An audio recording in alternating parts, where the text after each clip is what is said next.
From childhood on, I've had dyslexia. And it goes through the generations of my family! Exclamation point.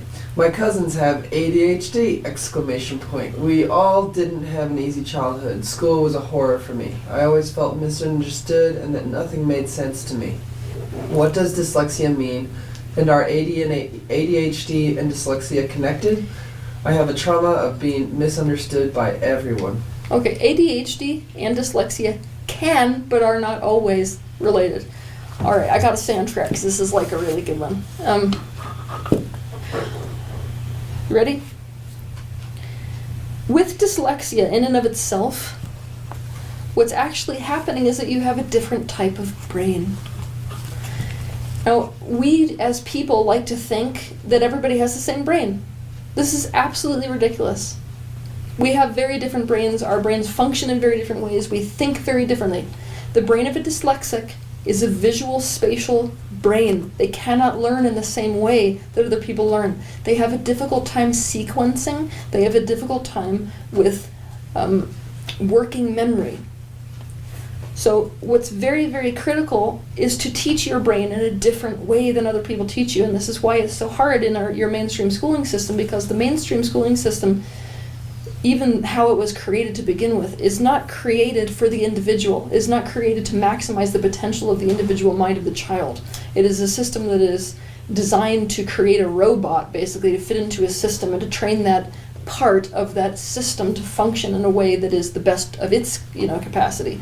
When we're doing this, when we're approaching a child with this approach, what we're trying to do is to, we're looking at a car engine. We've decided that everybody has to be like the motor of the engine, and we're saying, well, be a motor.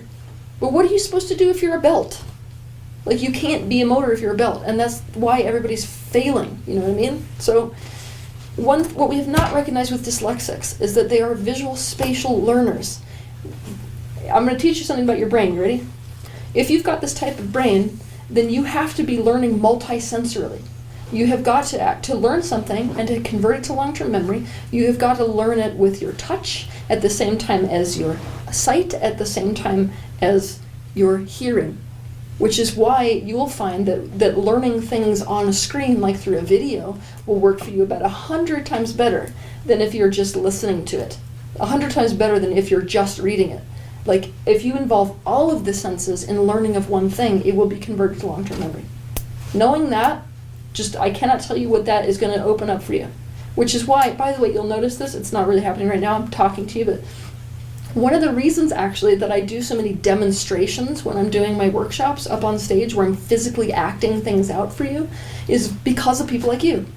Because all people learn better when all senses are involved, but you have to. So there's a demographic of people that quite literally have to experience everything in a multisensory way in order to even understand something. So that's what's going on with you. The visual spatial brain is valuable as hell because you're the builders of society. You make excellent engineers, incredible architects, because what you do is you see everything in 3D already. And by the way, I don't have that kind of mind. So I'm coming from the opposite side of the spectrum. It blows my mind what you guys can do. If I'm looking at a hillside, I can't visualize something 3D there in order to figure out how to put the pieces together to build that thing, but your mind already goes there. You see everything in that way. Your mind does not work in a linear fashion. So that's what's going on with dyslexia. And it's our failure to understand how we have to teach to that specific type of brain that is making it so you even tell yourself there's anything wrong with you at all. Language is linear. Of course it doesn't make sense to you. Rant. Sorry, rant. Okay.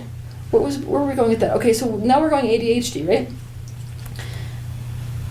Children who have brains that think that way, right? These are children who are naturally going to have a harder time paying attention to linear teaching. It makes no sense. It makes you antsy, right? And because you need to be learning in terms of your tactile sensations as well, you're a person who's constantly in motion, right? Now, this is why I'm saying that they can exist separately, because it's in the future, we're not going to use ADHD as what we do today, which is a catch-all term, right? With ADHD, you're just catching all these kids that have these symptoms.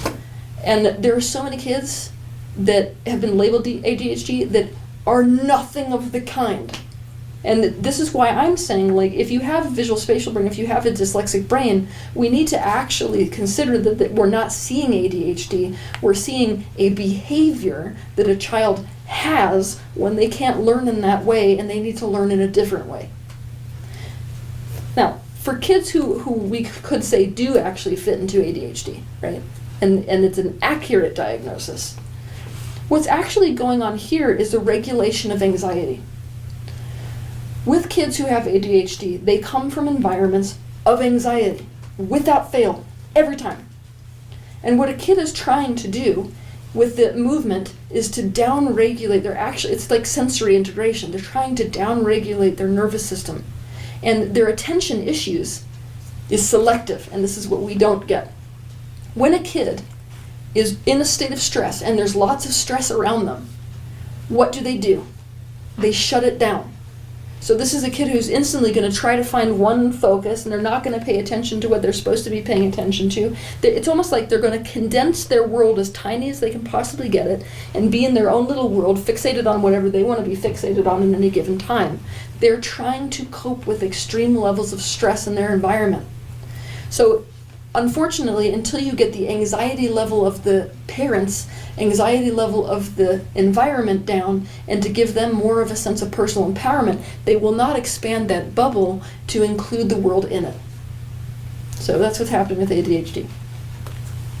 And yet again, like usual, most people are like, but we can see like actual physiological differences. Yeah, it's always going to be the case.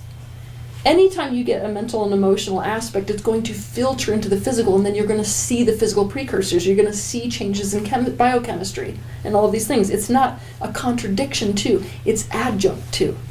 But in my opinion, there is nothing that has been done probably to children since the introduction of antidepressants to children. There is nothing that has come into this mainstream society that is worse than the medication of children who we label as ADHD. It drives me absolutely up a tree.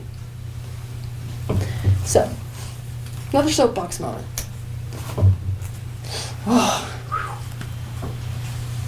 Sorry. Okay. You need a second? I need a second. It makes me mad. I'm sorry.